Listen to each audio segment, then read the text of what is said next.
మెదక్ జిల్లా టేక్మాల్ మండల కేంద్రంలో మండల ఏబీవీపీ నాయకుల ఆధ్వర్యంలో గ్రామంలోని విద్యా సంస్థలను బంద్ చేయడం జరిగింది. ఈ సందర్భంగా వారు మాట్లాడుతూ రాష్ట్రంలో ప్రైవేటు విద్యా సంస్థలు విద్యార్థుల వద్ద అధిక ఫీజులు వసూలు చేయకుండా చర్యలు తీసుకోవాలని, అదేవిధంగా ప్రభుత్వ పాఠశాలలో విద్యార్థులకు సరైన మౌలిక వసతులు కల్పించాలని వారు ప్రభుత్వాన్ని డిమాండ్ చేశారు. ఈ కార్యక్రమంలో ABVP Tekmal president Murali Goud, vice president Naresh, సభ్యులు వంశీ, బిలాల్, గణేష్ తదితరులు పాల్గొన్నారు.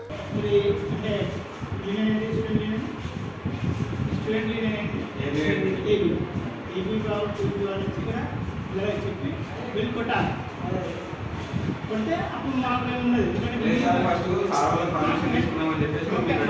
తీసుకున్న తర్వాత మీరు చేయాలి. ఇది ప్రాసెస్.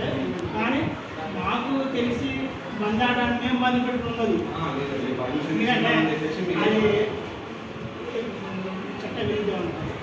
ఇంకోటి ఏంటంటే ఇప్పుడు మార్నింగ్ చెప్తే బాగుండు, ఈ లంచ్ టైం వరకు రేపు మరిన్ని అప్డేట్స్ కోసం మా ఛానల్ని సబ్స్క్రైబ్ చేయండి.